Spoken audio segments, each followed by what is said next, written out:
Bem-vindos às conferências do NDR, onde a geração de conhecimento se encontra com o compromisso em transformar vidas. Aqui, reunimos especialistas, pesquisadores e pós-graduandos, promovendo diálogos que conectam a academia à realidade regional. Cada encontro é uma oportunidade de construir pontes para um futuro mais promissor. Acompanhe nossas redes sociais para ficar por dentro de todos os eventos e conferências. Inscreva-se em nosso canal, ative o sininho e não perca nenhuma novidade do NDR. Pessoal, boa tarde. Então, vamos dar início a mais uma conferência do NDR, que é o Núcleo de Desenvolvimento Regional. Primeiramente, boa tarde a todos. Hoje vai ser a discussão número 112 do NDR. Hoje a gente conta com a participação do Dr. Tiago Fernando Hansel, com o tema As intenções comportamentais dos agricultores familiares na tomada de decisão pela diversificação e especialização da produção.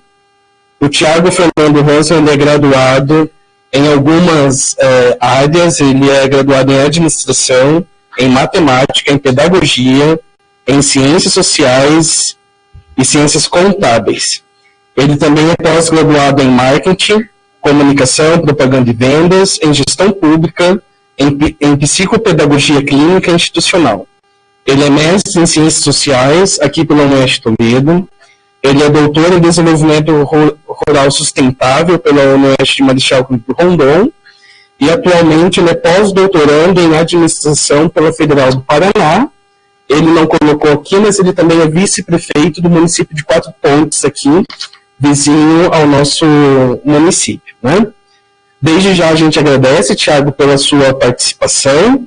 Só lembrando, antes de passar a palavra para o Tiago, que as conferências elas podem ser vistas e revistas nas nossas redes sociais.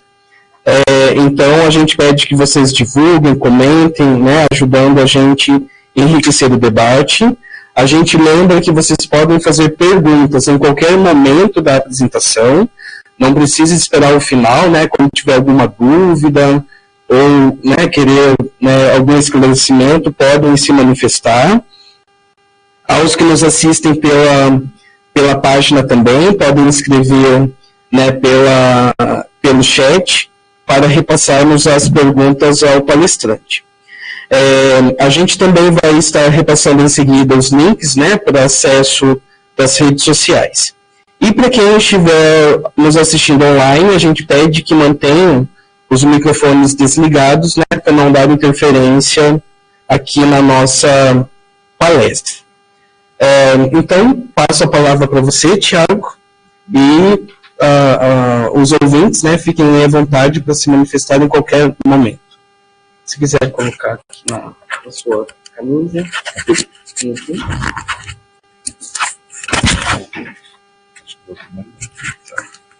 Eu nunca tinha colocado, talvez aqui seja mais. Aí, fechou. Beleza? Pessoal, boa tarde. Boa tarde, professor Luci. Boa tarde, professor Valdir, professor Peri. Trabalhamos juntos bastante nesse período de pandemia, pós-pandemia, presencialmente, primeira vez que estou podendo trabalhar com vocês. Quando o Luci fez o convite, falei que eu vou falar para eles. E aí eu trouxe a pesquisa, o resultado da minha tese para vocês. Eu estava pensando em alinhar a pesquisa do meu pós-doutorado, porém, vai para um lado, vai para o outro, bate e volta, e vocês acreditam que quem é do doutorado aqui? Então, tá bom. Quando vocês entram no doutorado, você entra com planejamento, Primeira conversa que você tem com o orientador, você já sai correndo, entra no desespero. Primeiro que a primeira conversa com o orientador, você não entende nem o que ele está falando, e você sorri para ele. Foi o que aconteceu comigo também. Mas a primeira conversa que você tem com o orientador é sagrado. O cara vai falar um monte de coisa, fala, nossa, que legal, que bom, sorri. É estilo Miss, para os orientandos, é estilo Miss, sorri a cena pro cara, Mas, gente, o que aconteceu foi no doutorado, e no pós-doutorado, isso é normal, isso acontece, e isso é muito bom, porque você chega com uma pulga atrás da orelha, e essa pulga você vai tentar responder aquela pergunta, aquela indagação que você tem. Quando eu fui para o doutorado, na verdade, como a minha linha é totalmente ligada à administração, eu nunca tinha pensado na área rural, não era o que eu pesquisava na área rural, E aí, na época, eu acabei fazendo a seleção para o doutorado na Federal de Curitiba e fiz uma seleção na Oeste Marechal. Passei nos dois. Em Curitiba era na área de administração e em Marechal foi interdisciplinar. Porém, além de vice-prefeito, sou diretor acadêmico de uma faculdade, sou diretor de uma escola de educação infantil, trabalho com pesquisa, trabalho várias outras questões. Era aquela questão, largo tudo e tento voltar daqui a uns anos e começar do zero, ou ficar aqui, que é mais cômodo, continuar nos meus 50 trabalhos que eu tenho e estudar junto. Né? Foi a decisão que eu acabei tomando. Falei, bom, vou ficar aqui, talvez não era o programa que eu estava sonhando na época, porém acabei me apaixonando pelo programa. Quando eu entrei, tive a grata satisfação, aí com o professor Geisler, o professor Geisler é pró-reitor de administração da Unesp Cascavel, está concorrendo a diretor agora, e o professor Ivânio é o professor do programa, é o coordenador do programa do mestrado de administração em Cascavel. Quando eu entrei no programa, não os conhecia e consegui voltar para a linha que eu estava pensando. Né?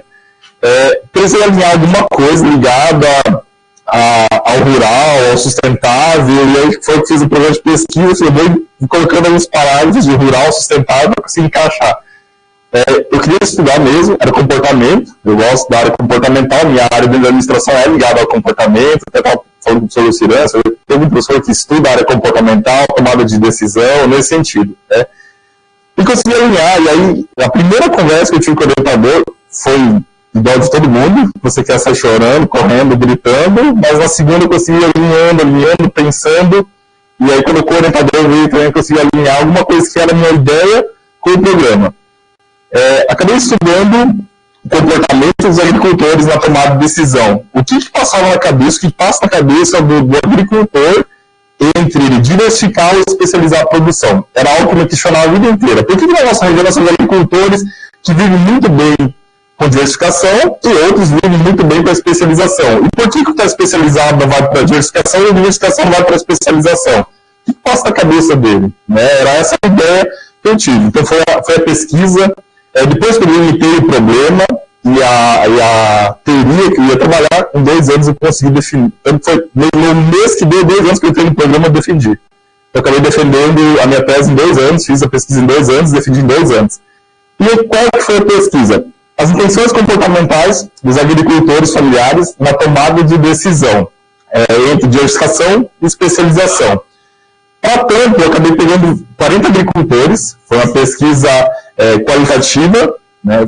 Foram 40 agricultores, 20 especializados, 20 diversificados, dos 20 municípios de abrangência da antiga Emater, aqui de Toledo, né? Com o senhor Adir, se não me engano, isso, ele acabou me ajudando e assim, mandou um e-mail para todas as matérias, falou, tal dia tá vindo um cara aí que vai fazer a pesquisa, acha 2 agricultores para ele. Então eu fui, não conhecia Jesuítas, Formosa, Iracema, municípios que eu fui quando eu era seminarista, com 16 anos, em missa. Era a única coisa que eu sabia que existia esse lugar. Né? E aí chegando lá, alguém da matéria ou da prefeitura ia comigo, e chegava na casa do agricultor e fazia toda a entrevista. Uma entrevista elaborada, na verdade um roteiro de entrevista, que tinha agricultores que na primeira pergunta ele respondia tudo que eu precisava, né? Tinha um roteiro lá de 5 páginas, a primeira pergunta já falava tudo.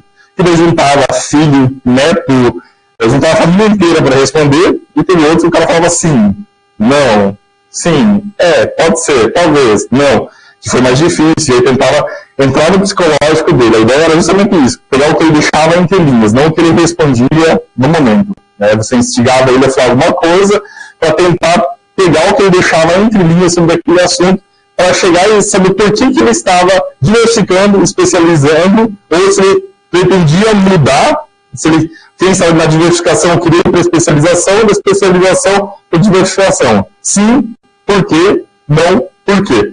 Mas essas perguntas não eram abertas, não eram diretas, né? Elas eram indiretas mesmo, uma entrevista, no qual ele deixava escapar em algum momento essa ideia. Por que dessa pesquisa? Né? Então, primeiro, eu acabei fazendo uma primeira conversa com o meu orientador, ele falou, cara, você vai fazer um artigo, nós vamos começar. Primeira orientação, olá, meu nome é Geisler, e tal, senta aqui e vamos conversar.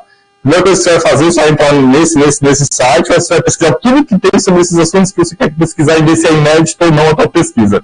E vamos fazer um artigo publicado na revista Coalizadores, no mínimo, que seja ligado, né, uma pesquisa sistemática sobre os temas. Quais os temas que você está buscando? Agricultura familiar, diversificação, especialização, tomada de decisão e, no caso, a teoria do comportamento planejado. E essa foi a pesquisa. Né? O primeiro passo para conseguir fazer a tese foi fazer essa pesquisa. Fiz a pesquisa e identifiquei que não tinha nada diretamente, não tinha nenhuma pesquisa, não identificamos nenhuma pesquisa que estava clara sobre esses assuntos. Né? Então, havia várias pesquisas. A pesquisa mais próxima foi a pesquisa brasileira, foi do Igor Sender, da Federal do Rio Grande do Sul, no qual ele estudou algo semelhante, porém, ele se baseou apenas na especialização de agricultores de leite, alguma coisa nesse sentido. Então, foi mais próximo chegou. A teoria que eu utilizei, ela é muito utilizada dentro da educação, muito utilizada dentro da área da farmácia, da medicina, né, da psicologia, dentro da área de desenvolvimento rural, desenvolvimento regional, economia, poucas pesquisas dessa área. Com isso, a gente gostou da pesquisa e foi o pontapé de fato, vai ser isso. Né? Então, a trafegabilidade em áreas de conhecimento, tema extremamente relevante para a região oeste, por quê? Qual que é a realidade da região oeste? Agricultores, pequenos agricultores familiares, em sua maioria com diversificação. Mas se você sair um pouco da região oeste, você vai identificar outras áreas do mesmo porte que nós temos agricultura especializada.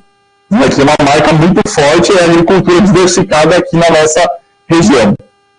E é uma discussão pertinente para o desenvolvimento rural e principalmente para pesquisas futuras. Essa era a ideia de conseguir deixar lacunas no final da tese, já para outras teses, outras pesquisas.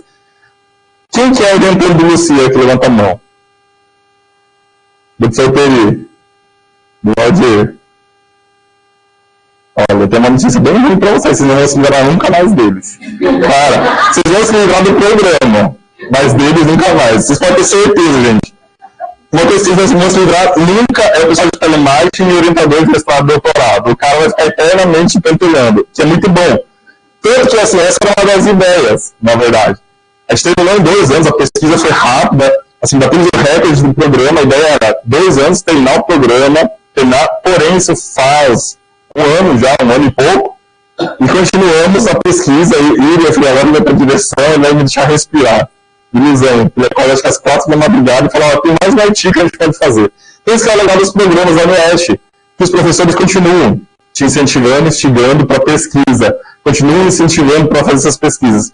A ideia era essa, não responder tudo, responder alguma coisinha, como o professor Jesus falava, colocar um tijolinho a mais nas pesquisas já realizadas e deixar uma lacuna muito boa para várias pesquisas futuras. E é o que a gente está fazendo. Né? Esse ano, eu publiquei, semana passada, o artigo de número 47, esse ano. E é tudo assim com base na pesquisa que começou ali, que a gente foi deixando lacunas, e agora ele conseguiu um recurso através da CAPES, estamos num projeto de pesquisa, e a gente vai continuando pesquisando, publicando. Isso que é legal da tese. Né? Você deixa uma lacuna, várias lacunas a serem respondidas. Então, qual que é o problema? Quais as intenções comportamentais dos agricultores familiares na tomada de decisão? Pela diversificação ou especialização da produção? Como eu falei para vocês. Qual que era a intenção desses agricultores? A intenção comportamental. Quando eu falo intenção comportamental, ela está ligada muito à teoria que daqui a pouco eu vou apresentar para vocês. Qual que é a intenção dos agricultores em diversificar ou especializar sua produção, ou manter ou mudar a sua produção? Né? Na minha opinião, todos os diversificados pensavam, nossa, eu tenho uma propriedade grande, vou especializar. Ou os especializados falavam, não, vou ter várias culturas e isso vai me dar muito mais renda. Essa era a minha ideia empírica antes de ir a campo.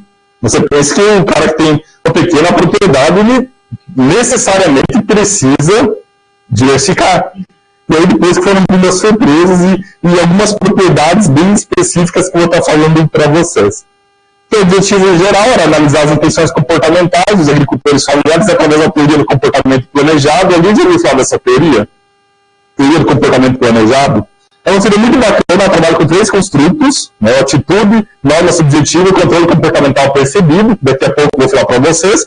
Quem está no mestrado, doutorado, é uma teoria de se pesquisar muito gostosa para trabalhar dentro dessa questão de tomada de decisão, dentro do desenvolvimento rural, dentro do desenvolvimento regional. e ela, com alguns aspectos, algumas modificações, algumas intenções que você consegue fazer, você consegue chegar a respostas da intenção do comportamento do indivíduo. Onde o indivíduo busca responder alguma coisa através dessa teoria. Então, através dessa teoria, buscava-se responder qual era o comportamento dos agricultores entre diversificar e especializar a sua produção. Os objetivos específicos, o primeiro é identificar os construtos de atitude, nosso objetivo de controle comportamental percebido dos agricultores familiares, em relação à tomada de decisão entre diversificação e especialização das culturas produtivas, averiguar a realidade dos agricultores, porque, além de identificar o comportamento, era necessário averiguar qual era a realidade dessas propriedades, a realidade regional, as políticas públicas do município, de incentivo, né, porque identifica-se em várias das pesquisas que ele acabava, por exemplo, um agricultor de frango.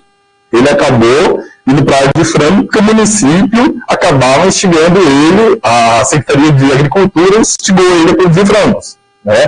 Da mesma maneira, tinha uma mulher num outro município também, ela criava um frango caipira, que um padre incentivou e falou, olha, você precisa criar galinha para o seminário, e pronto, ela foi, depois começou a ganhar dinheiro, foi vendendo na feira, assim, por diante. Mas aqui nós temos dentro dessa área ligada à imagem, à estrutura da propriedade, eu vi que a Emater era uma grande culpada de conseguir criar uma característica. Por quê? Naquele município, nós tínhamos um técnico, um extensionista que era ligado à área do mel. Então, ele tentava instigar um monte de pessoas naquela cidade, naquele município, e para a área do mel. No outro tinha o cara que gostava de frutas, né?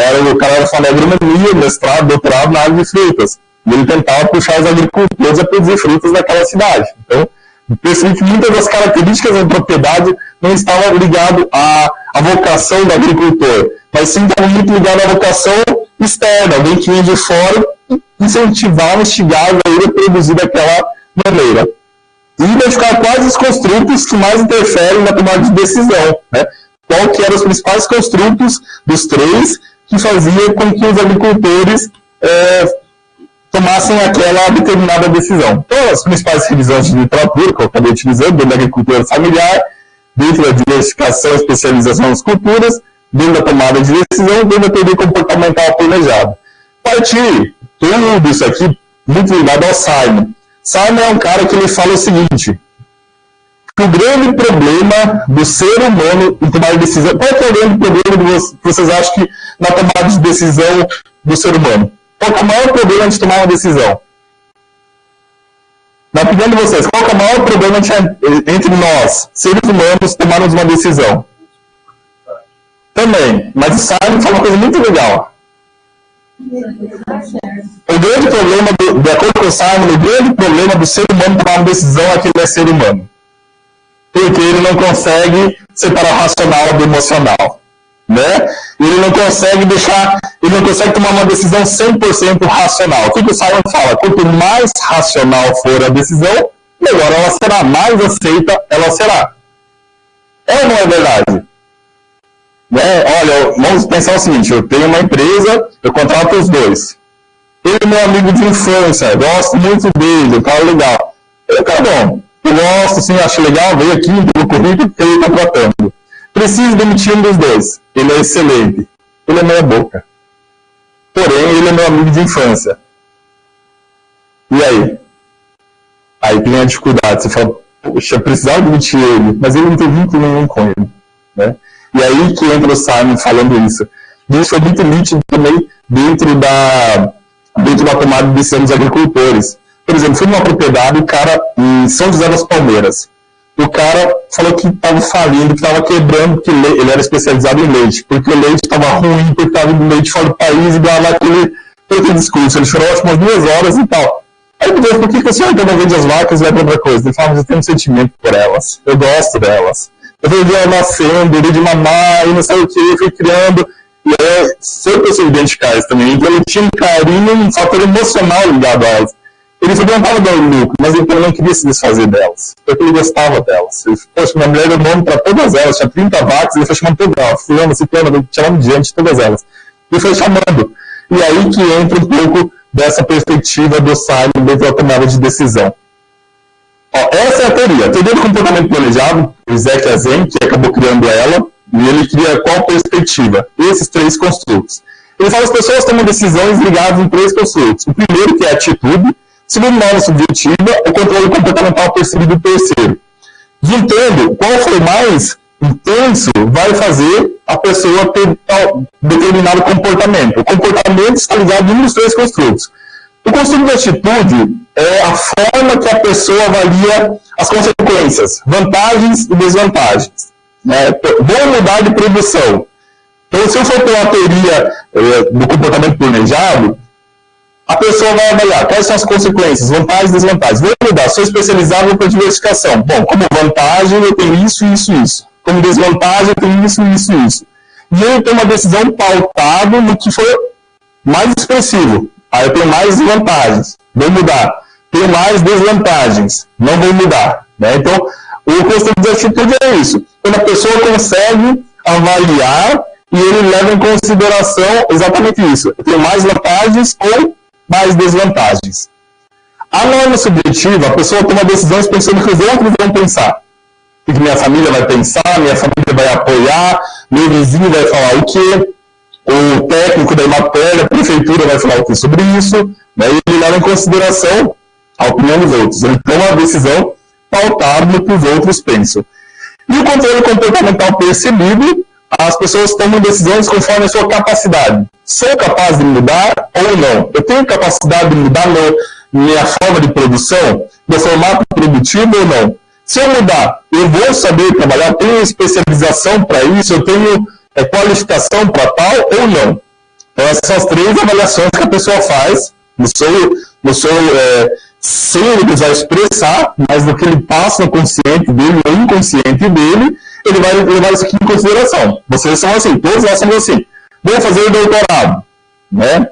Sou capaz? O que às vezes as pessoas vão pensar? O cara tá maluco mesmo, né? Saiu do mestrado, saiu do doutorado, vai ficar finalzinho. E a atitude, quais são as vantagens? Eu trabalho numa instituição privada, vou ganhar R$5 a mais na hora-aula. Né? Então, quais são as vantagens e desvantagens? Vai ter um concurso no futuro, vou fazer um concurso, assim por diante. Então, é isso que você leva em consideração. De acordo com o autor, você vai escolher um dos 3, vai ser um dos elementos que você mais vai levar em consideração, e aí você vai pegar o positivo e o negativo. Né? Primeiro, vantagens, desvantagens. O que os outros pensam de positivo e negativo, sou capaz, não sou capaz. As poucas pesquisas que eu achei dessa teoria, acho que 70% identificavam que a atitude era o construto que mais estava expressivo. Vantagens, desvantagens. Em segundo lugar, estava a norma subjetiva, o que os outros pensam, minha família apoia ou não apoia. E eu acredito que eu achei nenhuma pesquisa que o controle comportamental percebido era destaque. E aí chega a minha tese e o controle comportamental percebido. Essa metodologia chega a uma entendimento psicológico sobre algumas situações de perseguição, de ter uma outra visão de uma outra. Em que sentido? Você fazer uma observação participativa. Sim, a ideia foi essa. Como eu falei, justamente o roteiro de entrevista foi tentar se identificar, fazer com que ele, o mínimo possível de respostas exatas. Né, era uma conversa. Tem pesquisas que duraram aí 40 minutos. Tem uma pesquisa em jesuítas, eu comecei às 1h30, saí às 8 da noite, saí da janta com o povo lá. O pessoal fala. E assim, quando você entrar, por exemplo, o senhor das vacas lá, quando ele chegou, eu falei, o senhor trabalha com o quê, quantos anos, tal e tal. E daí ele começou a descer a orelha na parte econômica do país, na política, e assim por diante. Né? Foi, nossa, era assim, um período bem complexo, e estava começando a definir quem que ia ser candidato a presidente, assim por diante, e começava toda essa polêmica, chegava. E aí foi indo. Aí primeiro passo, deixar a minha opinião de lado, que foi, acho que, o grande desafio de ser pesquisador. Chegar lá, conseguir colocar no lugar dele, entender o lado dele e ouvir ele, e não apresentar em nenhum momento o meu pensar, né, sobre o assunto. E aí que sim, que foi necessário. Todo um contexto, que aí já a gente vai chegar nos resultados. Por exemplo, a minha avó trabalhava com vaca. A A minha mãe trabalhava com vaca, eu vou trabalhar com vaca, e minha filha está instigando ela a trabalhar com vaca. Principalmente quando eram mulheres, era muito ligado à questão de frutas, panificados e vacas. As mulheres tinham um carinho muito grande por vacas. Isso é uma coisa que foi assim, nítido identificar. Até um cara falou, um outro falou assim, eu queria vender as vacas, mas minha mulher me mata se eu vender elas. Né? Antes ela me toca da propriedade que tira as vacas daqui. Então era, de certo modo antropológico, dentro da agricultura, a mulher era aquela que, quando aquela questão histórica, né, a mulher sai da vida privada, vira professora, segue algumas profissões femininas, assim, digamos, e dentro da agricultura deu para ver que as vacas tiraram leite para tratar o filho, todo aquele aspecto estava ligado também, veio um crescimento nesse sentido. Então, tem uma menina que eu acabei entrevistando, 22 anos, a menina tem, e ela chegou assim no momento de decidir, você vai em Quatro Pontos, você vai para a faculdade ou você vai continuar alto, sua bisavó, sua avó, sua mãe, e você vai fazer. E ela decidiu continuar nas vacas. Hoje ela tem 5 mil litros de leite dia, numa propriedade extremamente pequena, toda robotizada, ela não encosta na vaca, ela tem robô para tratar, robô para coçar ela, robô para molhar ela, robô para colocar. Surgiu uma visita lá, vale a pena. Eles são pessoas muito abertas, muito legais, e assim, uma menina que conseguiu pegar a juventude, estudando e investindo nessa propriedade algo que vinha lá da bisavó, avó, e assim vai vindo, né? E aí o que acontece? A minha surpresa foi que o item que mais apareceu, e assim, disparado, que é o que vocês não estão vendo, foi o controle comportamental percebido, que as pessoas não se achavam capazes de mudar o seu formato produtivo. Por exemplo, produtora de leite, ela falava, eu não tenho capacidade de produzir frango, soja, milho, eu só tenho capacidade porque a vida inteira minha família veio trabalhando com isso. Ela não se sentia capaz de mudar. Eles tinham medo, não tinham recursos necessários para tal. Né? O segundo foi atitude, vantagem e desvantagem, e ouvir a opinião dos outros foi o que menos apareceu, pouca expressão. Né? Mas daqui a pouco a gente vê os resultados. Então, o que eu estava buscando, qual era o modelo teórico que estava buscando a pesquisa, né? Qual desses elementos levava a diversificação ou especialização. Qual é o seu conceito de especialização e diversificação? Duas culturas de diversificação. Legal. O que nós levamos em consideração? Foi o grande problema que nós enfrentamos em uma das primeiras conversas. Afinal, o que é diversificação, o que é especialização? O que é policultura e monocultura? Né?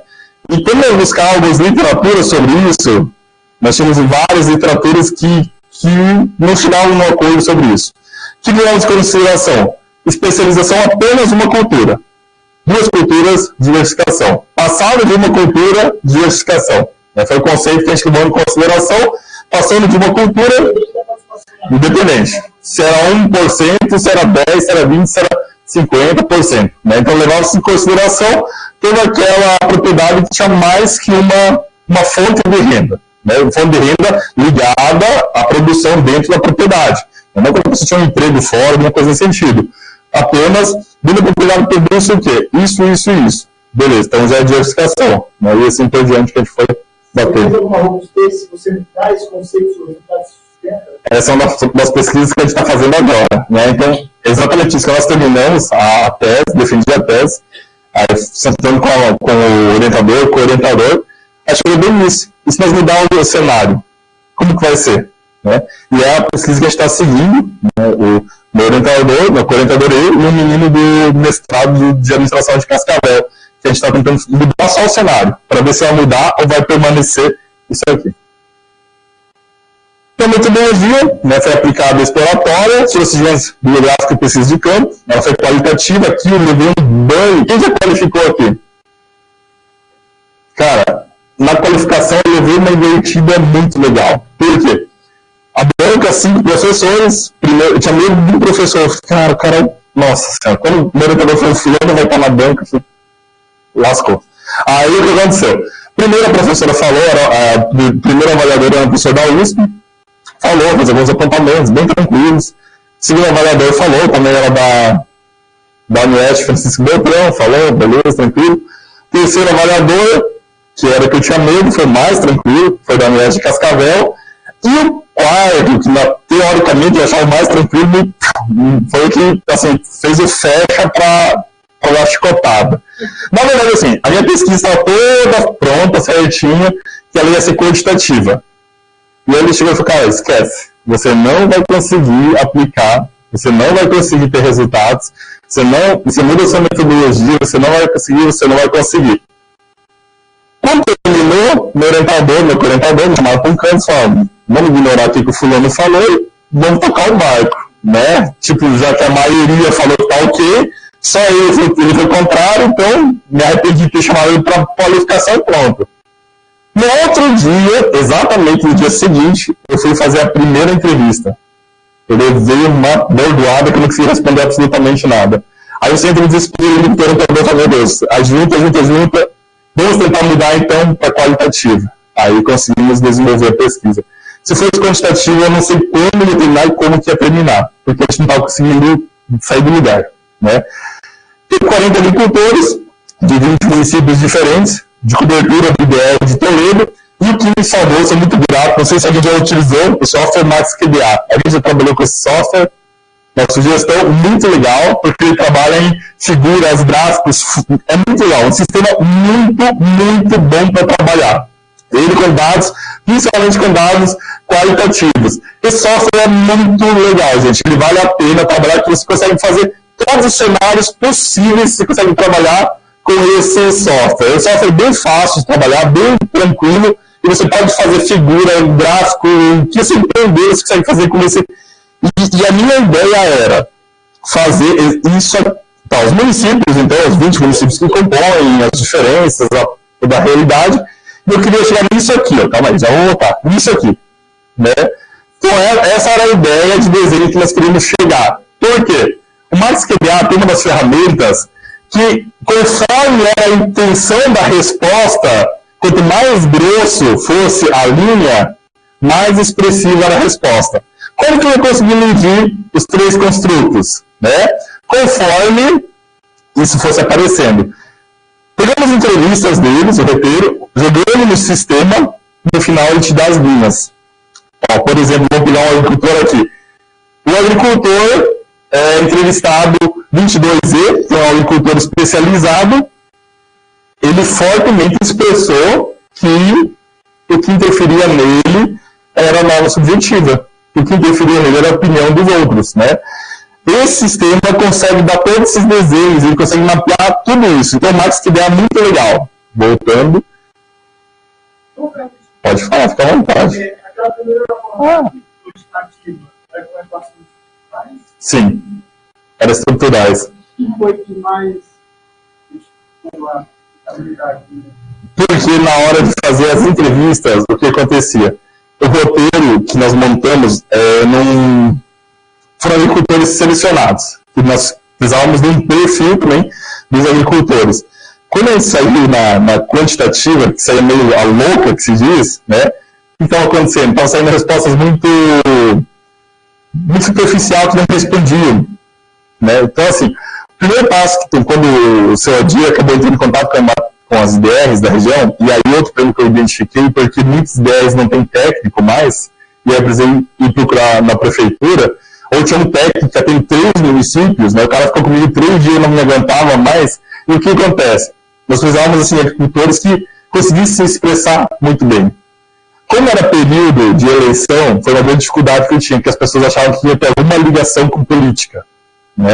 Primeira coisa que eles me perguntavam, você vai votar no Bolsonaro ou no Lula?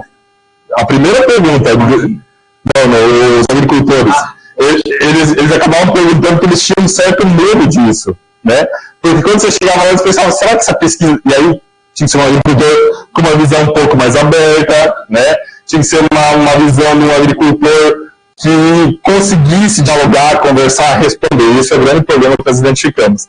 E aí, como eu não conhecia nenhum dos agricultores, né, que foram os municípios, os DRs que acabaram escolhendo, foi mais fácil de conseguir estruturar. Porque no final nós ia chegar para todos os sistemas iguais, né, porque eles não conseguiam expressar a grande parte. O tamanho da propriedade é variável ou especificado em outra coisa assim? Que fosse agricultor familiar. que fosse uma propriedade. Daqui a pouco eu vou mostrar os dados aqui. A ideia foi que fosse um agricultor familiar. O ideal é considerar ser um agricultor familiar, né? E aí já vamos estar falando as perspectivas. Então, os resultados foram divididos em 3, as características sociodemográficas, que vocês vão entender, que interferem muito nos resultados, a medição da intenção comportamental do conceito de atitudes, nosso objetivo de controle comportamental percebido, e, por fim, nós fazemos análise de intenção comportamental direta dos agricultores, para ver se batia direta com as indiretas, né? Aí nós temos as características agora. A média de idade, temos 20 agricultores, foi bem legal, porque nos deu certificados de empate, por 50 anos. Sem assim, selecionar, eu conheci isso, tal idade. No final, todos os especializados verificados a média de idade de 50 anos. Porém, eu sei de agricultores de 18 anos, acho que o mais velho tinha 86, 87. E era um senhorzinho que fazia case e tal, e tocava o barco tranquilo. Né? Então, essa foi a idade média ficou igual, 50 anos. A média de hectares diversificados bem menores, né, 23,17 hectares, e os especializados 58,89. Porém, vocês já vão entender um item que diminuiu, porque os especializados eram maiores. Então, foi possível identificar que agricultores especializados, que trabalham apenas a grande maioria com grãos, né, ou soja, alguma coisa nesse sentido, eles acabavam tendo propriedades maiores, que logicamente fazia eles conseguirem se manter especializados. Nós, de trabalhadores da propriedade, trabalhadores familiares ou terceiros, diversificados 3,45 trabalhadores, especializados 3,85. Porém, eu coloquei um risquinho aqui, 2,53. Aqui nós temos um agricultor que a gente acabou meio que ignorando ele nessa perspectiva, porque é um agricultor de Maripá. Ele tem meio hectare de terra e tem 29 funcionários. Ele produz orquídeas para o mundo inteiro. Ele vende orquídeas pela internet. O forte dele é e-commerce de orquídeas. Né? E aí ele tem quase 30 funcionários, chegando a picos aí, assim, de mês que ele chega a ter 40, 50 funcionários. Mas a média são 26, 27 funcionários. Por isso que eu coloquei 2,53. Né? Colocando ele, ficou 3,85. E o legal, os especializados são os maiores produtores. Só que na menor propriedade é a que tem mais número de funcionários, que é muito manual, e ele tem um call center ali, as pessoas que trabalham na internet, muito forte, né? Então o forte dele é vender orquídeas, e vender orquídeas para o mundo inteiro pela internet. Né? Então assim, ele está em todas as plataformas, Mercado Livre, Shopee, tudo que é lugar. Né? Então ele vende flores para o mundo inteiro, e agora estava vendendo rosa do José, que era um próximo passo que eles estavam querendo entrar. E as culturas produzidas, diversificadas, nós identificamos 59 variedades de produtos produzidos dentro das propriedades diversificadas e 12 variedades dentro dos especializados. Né? Então, agricultores diversificados na nossa região, nós chegamos até 59 variedades, em todas as variedades que apareceram. Né? Não estou falando de uma propriedade, que apareceram em todas as suas pesquisas. E 12 especializados. Oi. Se tirar esse agricultor menor do especializado também, não muda a média. Muda. Por que não colocou lá na média? Aí a gente acabou deixando por, sei lá, por uma característica que a gente foi pulando mesmo, né? Ficou ali. Ele tem meio hectare, ele tem. Ia aumentar, isso que eu falei, ia aumentar muito mais. Né? Aqui ia mudar bastante a característica. Né? Tem uma menina que eu visitei em Mercedes. Alguém é de Mercedes? Tem uma moça que eu visitei em Mercedes. Menina sua mãe é agronomia, filha única, e o pai dela tinha, sei lá, 20, 30 alqueires de terra, hectares de terra, né? Uma menina, aí ela acabou saindo, foi uma agronomia, fez mestrado e foi vender adubo, milho, essas coisas lá no Mato Grosso. O pai dela teve um infarto, ele infartou, e aí ela voltou para cuidar do pai da propriedade. A menina, nesse momento, ela falou, bom, preciso continuar tocando a propriedade. Sua filha única, o que ela fez? Pegou todo o conhecimento dela, começou a trabalhar, fazer cursos de bolsa de valores, e ela começou a trabalhar estrategicamente a propriedade dela. Ela saiu de 20 hectares e foi para quase 200. Ela que planta, ela colhe com os funcionários dela, mas ela trabalha compra de insumos, venda, tudo dentro da Bolsa de Valores, então assim, uma menina visionária também, né? Então é legal que teve um caso que foi muito interessante, que a menina estava indo muito alto, e altamente, acho que 26, 27 anos, a menina bem jovem. Então a medição, como ficou as intenções comportamentais, o consumo de atitudes, não subjetivo e o controle comportamental percebido. Aqui você já consegue visualizar bem, né, que o construto de controle comportamental percebido, a expressividade dele é muito maior, né, olha o tanto de risco que a gente tem aqui e a grossura desses riscos. E a atitude em segundo, e o construto de não subjetivo ficou menorzinho. Já vamos entender o porquê. O que levou em consideração esses três? Então, essa foi a sequência.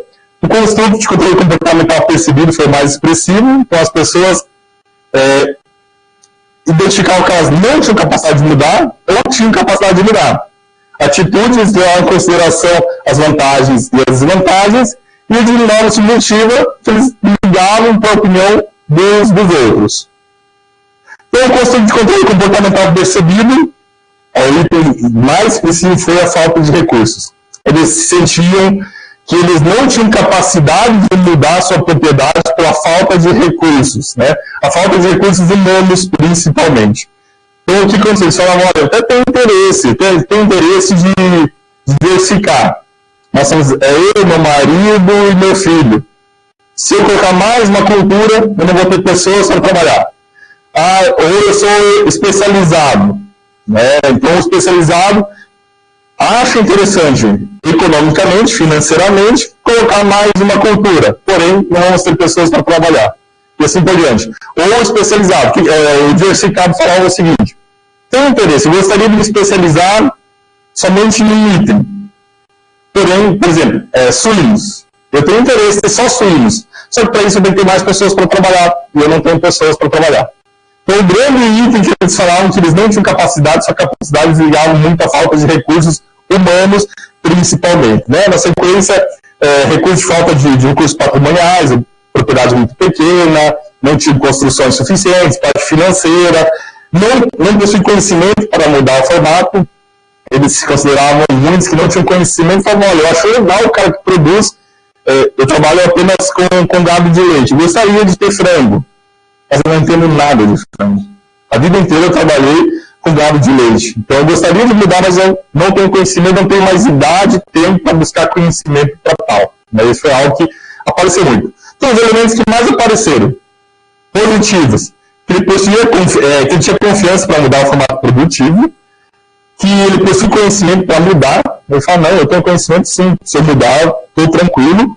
E tem capacidade de mudar o formato produtivo. Foram os três aspectos positivos que apareceram para mudança do seu formato, tanto diversificados quanto especializados. Os negativos, não possui confiança para mudar seu formato, não possui conhecimento, não tem capacidade para mudar, falta de recursos tecnológicos, falta de recursos patrimonial, falta de recursos material, falta de recursos financeiros e falta de recursos humanos. Então, vimos que muito mais negativos que positivos apareceram, porque eles levaram em consideração na sua capacidade de mudar, porque eles sentiam falta desses elementos. Dentro do construto de atitude, nós vimos aqui, extremamente expressivo, né, que foi a desvantagem em mudar o seu formato produtivo. Então, eles levaram em consideração, totalmente desvantajoso, não tem como mudar, a desvantagem é muito grande.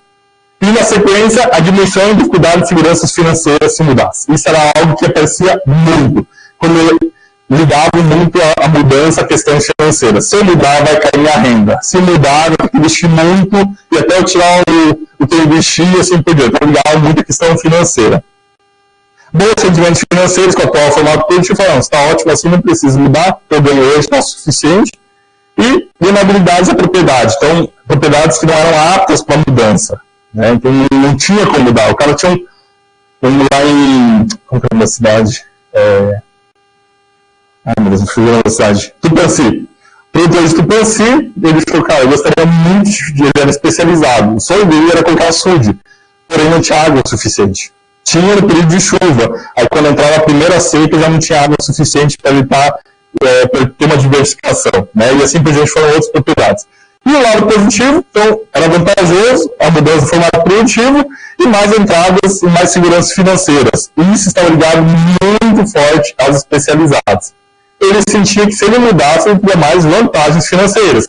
Porém, a propriedade, muitas vezes, talvez não permitia fazer essa mudança, ou vice-versa, né? Então, ele achava interessante, boa parte dos produtores especializados achava interessante a mudança, só que essa mudança não era possível ou por falta de recursos financeiros, recursos humanos, e a propriedade que não é adequada para isso, normas, leis, né? IAP não ia permitir, IAT não ia permitir, assim por diante. E a nossa objetivo apareceu muita coisa aqui, né? Mas os dois centrais, não ter apoio do ninguém, se mudar o formato produtivo, foi extremamente expressivo, e não ter apoio foi pouco expressivo. Então, grande parte deles achavam que não ia ter apoio para mudar. Principalmente a família, considerava a família como não apoiadora na mudança, né? E aí, muitos falam, não, meu filho está estudando fora, minha esposa não quer que mude, e assim, o técnico lá da cooperativa não quer que eu mude, então ele levava em consideração muito, primeiro, a família. Amigos não apoiam, cooperativas não apoiam, prefeitura não apoia, família não apoia, IDR não apoia, clientes não apoiam, esses clientes estão muito ligados a feirantes, né? Eles falam assim, se eu mudar para a especialização, meus clientes não vão querer que eu mude, então vou ficar como eu estou. Funcionários não apoiam, órgãos ambientais não apoiam, e os vizinhos não apoiam. Né? Foram os elementos que apareceram de não apoio. De apoio, os amigos apoiavam a mudança, a cooperativa apoiava, a prefeitura apoiava, a família apoiava. Aqui, cooperativa, geralmente eram propriedades diversificadas. Eles falavam, sei lá, Copacol, Copagril, Lar, ele quer que eu fique só no frango, só no peixe. Né? E ele falava até no certo ponto de uma forma negativa. Ele fala, se eu não tiver as vaquinhas aliadas ao frango, só para o frango eu não consigo me manter. Mas a cooperativa quer que eu mude só para o frango, que fique só no frango, não fique diversificado, especialize. Então, geralmente a cooperativa eles ligavam à especialização. A IDR apoia a mudança, instituições financeiras aparecem aqui, logicamente, né? Porque as cooperativas, os bancos gostariam de fazer mais financiamentos e os clientes apoiam a mudança no formato produtivo. Então, as intenções comportamentais diretas, quando nós chegamos na direta, naquela pergunta direta, você quer mudar ou não quer mudar? Depois de tudo, ficava 3 horas conversando com o cara e falava assim, você tem a intenção de mudar? Você pretende mudar seu formato produtivo? Então, nossa resposta, dentro dos agricultores que têm a intenção direta de mudar, apareceram esses 7 que têm a intenção de mudar, todos especializados. Nenhum agricultor de agricultura diversificada falou, olha, eu gostaria de mudar. Só os especializados. Levando todos eles, quando você vai analisar o perfil de cada agricultor, são agricultores menores, especializados menores, que têm pequenas propriedades, com uma dificuldade financeira e gostariam de ter mais uma renda. Né? Então, teve produtores aí que estavam pesquisando já algum formato, conseguir atrair, conseguir colocar mais alguma coisa dentro da sua propriedade. Então, os 7 que apareceram, que têm intenção direta, falam, sim, eu quero mudar, todos especializados que gostariam de ter mais uma renda em sua propriedade. E os agricultores que não têm intenção de mudar o seu formato produtivo, os 20 diversificados, os 20 agricultores diversificados falam, não, quero continuar como estou, né? E o legal que desses 20, uns 12, 13 falavam que estavam pesquisando mais alguma coisa para colocar na propriedade. Tem agricultor que fazia 8, 9 coisas na propriedade, né? E ele estava pesquisando mais coisas ainda, porque era mais setor financeiro. E os especializados, tirando aqueles 7, os outros falaram, não, tá ótimo. Geralmente, ou quase todos, agricultores maiores, né? Com maior propriedade, com maiores propriedades, agricultores com mais hectares, ou com uma estrutura muito grande, né? Por exemplo, o agricultor tinha lá 10 aviários, ele fala, tá ótimo, né? E aqui esses especializados, eles não buscavam, eles não tinham a ideia de estar mudando. Voltando aqui, o perfil desses aqui. Ele é um agricultor de Assis, né? Ele produz frango, é um agricultor que ele tem uma pequena propriedade também, muito semelhante à de Maripá, né? Ele tem uma propriedade que dá, sei lá, 2 lotes na cidade, ou nem sei se dá tudo isso, que ele ganhou da mãe dele. Ele e a esposa trabalhavam num frigorífico, de aves, né, na região, na Copacol, e eles ficavam lá cortando asinha o dia inteiro de frango. Aí ele falou que ele chegava para a esposa e falava: por que a gente está cortando asinha de frango para o pessoal da cooperativa? Por que a gente não corta dos nossos frangos mesmo? A mãe dele deu um pedaço da propriedade e ele começou a produzir frango, caipira, semi-caipira. Ganhou um incentivo do município, do IDR, né? E ele produz frango.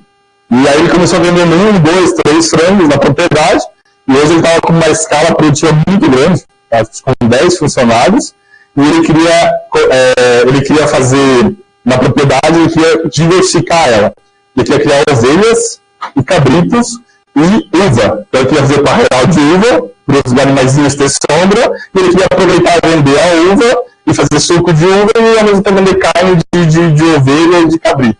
Né? Então ele queria ainda mais diversificar. Né? Ele tinha produzido frango, ele estava em processo para diversificação. Aqui nós temos um outro agricultor menor, ele é especializado, ele tem apenas grãos, e ele queria colocar peixe e um aviário, um chiqueiro, alguma coisa nesse sentido. Então esse era mais ou menos o perfil. Né? Todos menores agricultores, os menores especializados, sim, estavam buscando, queriam uma diversificação, porque apenas com uma produção ou uma cultura não estava sendo viável a propriedade. E aí como ficou? Né? Então a definição da intenção comportamental dos agricultores familiares pela permanência e mudança no formato produtivo. Então a intenção dos agricultores familiares diversificados. Né? Então os diversificados, como ficou? O controle comportamental percebido extremamente expressivo, seguido da atitude da norma subjetiva quase igual, uma codificação no sistema, aqui podemos olhar alguma coisa no sentido de quase 400 itens codificados contra 100. Né, 105 e 100, mais ou menos. Esses dois foram muito semelhantes, esse aqui explodiu. E, nitidamente, eles querem continuar na diversificação, tanto que a expressão da diversificação ficou extremamente enorme. Então, os diversificados querem se manter diversificados e preferem diversificar ainda mais a propriedade. Já os especializados, da mesma maneira, né, não mudou absolutamente, o controle comportamental percebido também disparou, estourou na frente, atitude da nossa subjetiva bem inferior, muito próximo esses dois elementos aqui, e a grande parte quer manter, a grande maioria quer ficar na especialização, mas há um grupo aqui que já diferencia dos diversificados que busca a diversificação.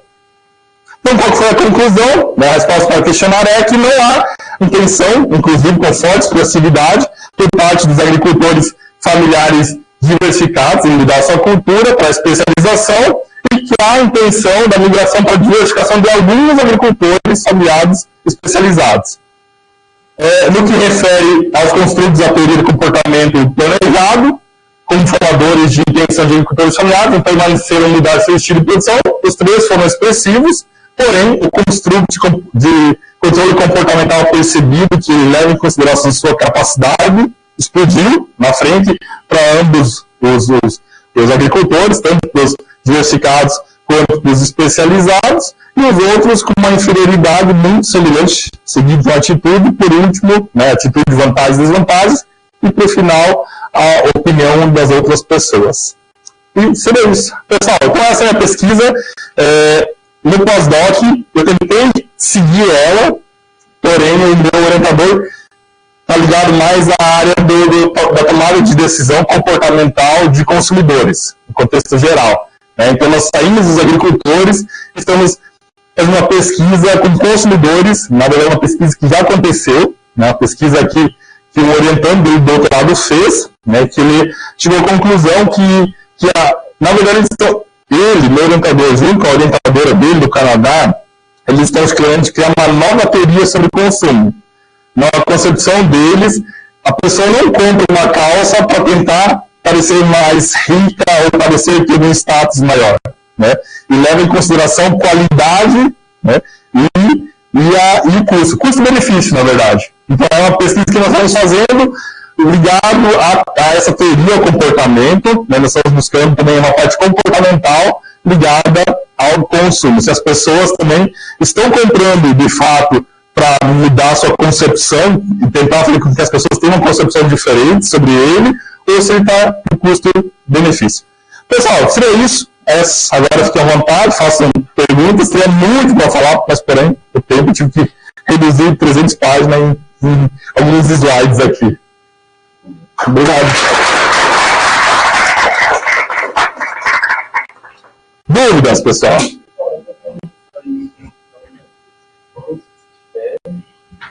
Eu tenho que é mais uma curiosidade, né? No início, vocês partiram de alguma hipótese, assim, até teórica, né? Que vocês gostariam que nos resultados aparecessem mais diversificado do que especializado. Tinha alguma hipótese nesse sentido ou não? Nós tínhamos uma hipótese, nós tínhamos uma pesquisa que ligava a questão da agricultura com essa teoria, né? E aí ele trabalhava justamente essa questão que a atitude era um elemento essencial dos agricultores. Então, nossa hipótese era o quê? Que todo mundo ia diversificar. Nós achávamos assim, os 20 agricultores especializados vão querer mudar. Eles vão querer ter mais renda. E não, apenas 7 tinham essa intenção. E ligavam essa intenção ainda a sua propriedade ser pequena. Geralmente eram propriedades muito pequenas. Então, eles queriam ter algo a mais. Essa foi uma das primeiras surpresas. Na minha opinião, eu ia chegar nos especializados, que falaram, não, eu quero produzir 1000 coisas aqui na propriedade. E não, eles não queriam, né? Então, nossa primeira hipótese era essa, que agricultores especializados queriam mudar para a diversificação. E a segunda hipótese, nós tínhamos uma certeza, porque quase todas as pesquisas que a gente conseguiu falavam o seguinte: a atitude é o elemento que faz você tomar decisão. Porque dentro do consumo, dentro das pesquisas de educação, de psicologia, 70% delas levavam em consideração a atitude como principal construto na tomada de decisão. Algo que quebrou nossas pernas aqui na região com os agricultores. E os nossos agricultores levavam em consideração, mais do que as vantagens e desvantagens, levavam em consideração sua capacidade. Não tenho capacidade porque minha propriedade é muito pequena, não tenho capacidade porque eu não tenho conhecimento, não tenho capacidade porque principalmente, o que foi assim, unânime, dos 40 entrevistados, não foi unânime, desculpa, dos 40 entrevistados, 38 responderam que o grande problema da agricultura na nossa região era a falta de mão de obra. De 40 agricultores, 38 responderam: eu não vou mudar para a especialização porque vai precisar de mais pessoas. Então, eu vou ter apenas frango, para isso eu vou ter que ter muito frango. Para isso eu tenho que ter mais pessoas. Não há pessoas para trabalhar. Não se acha pessoas para trabalhar nas propriedades rurais. E o diversificado falava, o especializado falava: se eu tiver mais culturas, eu preciso de mais pessoas. Não tenho pessoas para trabalhar. Então, nos 40 entrevistados, 38 em algum momento expressavam exatamente a falta de mão de obra. Mais alguma dúvida? Uma dúvida mesmo, curiosidade. Thiago, você chegou a codificar polinização dos seus entrevistados? Nós tentamos no começo, né? No começo era uma das ideias de fazer aquele perfil, o primeiro item que eu apresentei. No final, a gente acabou não codificando, tá? Acredito que vai variar muito, que vai ser uma questão muito nítida. Quando você pegar uma região de Marechal Cândido Rondon, Pato, Quatro Pontos, Nova Santa Rosa, entre isso, era uma realidade. Quando chegava nessa região aqui, principalmente ligado a jesuítas, Formosa, uma realidade muito diferente. E assim, uma visão de mundo muito diferente. E aí um dia eu queria fazer um dia eu fiz as entrevistas no período da manhã, em Marechal Cândido Rondon. Parte econômica assim, estourada. Só se falava na parte econômica. E à tarde fui para São José das Palmeiras. A parte econômica foi a que menos apareceu, né? Então, assim, inclusive, aqui tem uma curiosidade bem grande na pesquisa sobre as Palmeiras. Na verdade, foi uma coisa bem intensa. A propriedade que nós íamos ver, chegou na propriedade, a ambulância, a polícia, uma coisa assim muito pesada. Quando nós chegamos na propriedade, né? IML, chegando bem na hora. A mulher que ia responder tinha acabado de cometer suicídio. Porque ela, de acordo com o marido dela, era exatamente isso. A família estava pressionando ela, porque ela trabalhava com gado de leite. Era uma das que tinha um fator emocional muito ligado. E a bisa, a avó, a família inteira, ela morava na propriedade, tipo, a família inteira dela morou. E aí a família estava pressionando, porque ela estava pagando dinheiro, ela estava pagando para trabalhar. E ela tinha uma pequena propriedade, sabe, 8, 9, 10 vacas. e aí com a pressão que ela estava sofrendo, ela cometeu suicídio. Ela falou, então, se eu tiver que parar com as vacas, eu também paro de viver. Então, assim, foi um bate bem grande. Então, assim, um fator emocional que envolve muito também. É uma outra variável que assim, seria interessante, que apareceu muito. O fator emocional seria um elemento para seguir dentro dessa pesquisa. Foi uma lacuna que abriu o fator emocional, a parte cultural, étnico-cultural, né? Então, essa pesquisa, no final, a gente deixa uma página de lacunas. Essa tese abriu uma página de lacunas, mas fatores emocionais, fatores demográficos, fatores étnicos, tudo interfere muito, com certeza. Se continuar essa pesquisa, dá para aprofundar bastante. Dentro da Noroeste, foi a primeira vez que essa teoria foi utilizada, né? No Brasil, acho que nós temos em torno de 4, 5 trabalhos que abordaram essa teoria, uma teoria bem inédita aqui no país. E aí, ligada à agricultura, nós temos 2 teses do Brasil, que é a do Igor Sanger, que ele trabalhou apenas com agricultores de leite especializados, e essa, a minha, que então foi um pouco além. Esse do Igor é da Federal do Rio Grande do Sul. Exatamente. Ele foi orientando qual que é o nome dele? Mas é desse programa que ele é. Então, assim, pessoal, é uma tese, é uma teoria que vale a pena vocês darem uma lida, uma pesquisada, quem ainda não definiu qual teoria que vai seguir, qual teoria que vai estar utilizando no mestrado, doutorado, vale a pena. É uma teoria que eu não conhecia, eu conheci ela nessas minhas pesquisas, nesse primeiro artigo que eu acabei fazendo, conheci ela, e gostei muito, então seguindo ela até hoje, vou trabalhando dela. Mais alguma dúvida, uma curiosidade? Pessoal, quem quiser ficar à vontade, quiser, não sei, ter meu contato, pode passar. Meu Instagram é Thiago Rezo, né, bem tranquilo, pode me acompanhar lá, divulgo meus trabalhos bastante lá no Instagram também, fiquem bem à vontade. Deixou interessante o programa.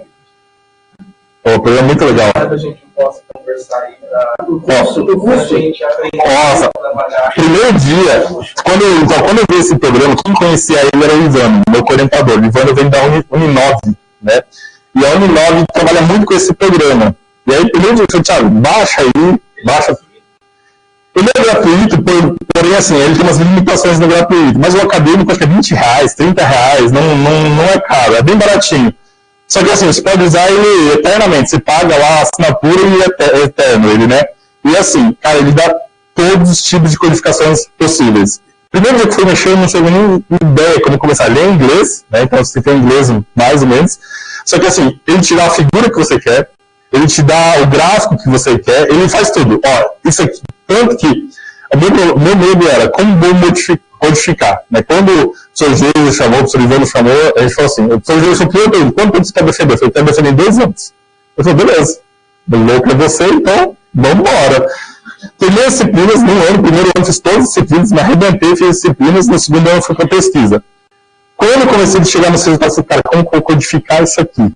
E até porque não era uma coisa exata, né? Era um pensamento ali e tal. E aí eu acabei jogando todas elas para o programa, e aí fui clicando. Você vai criando, é muito legal. O programa é muito legal, se você cria as variáveis e as codificações. E aí, quando eu transcrevi as entrevistas que eu ia transcrever, gravei todas elas, acabei transcrevendo da maneira que eles falaram, você olha, ó, em um determinado momento ele falava, como falta mão de obra nesse país, como falta mão de obra para olhar. Então, clicava lá e já jogava automático para a codificação e tal. Por isso que ele deu as linhas.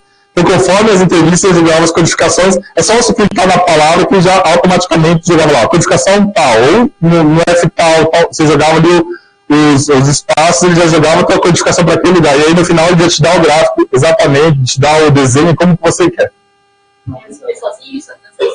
Sozinho. Transcrevi, e aí fui lendo e criei as codificações, coloquei os 3 itens lá, as principais variáveis, né? Ó, aqui apareceu isso, clicava.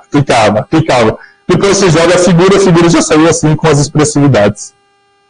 Aí tem que ser muito cheio, mas é legal. Mas criar um sistema muito bom para trabalhar, muito legal, fácil, gostoso, e você consegue deixar ele bem colorido, bem bacana. Perfeito, Thiago. Antes da gente finalizar e agradecer formalmente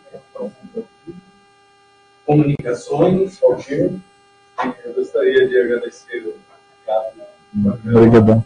Ter aceito de última hora, foi muita gentileza da sua parte. Imagina. E pelo fato de ter sido de última hora também deu uma de bombeiro.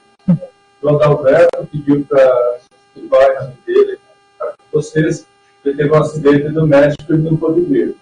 Mas 4 costelas e uma clavícula já seria suficiente, não sabe ter falado nada. Então seria isso. Obrigadão pelo convite, pessoal. Os alunos do PGDRA, tá? Vocês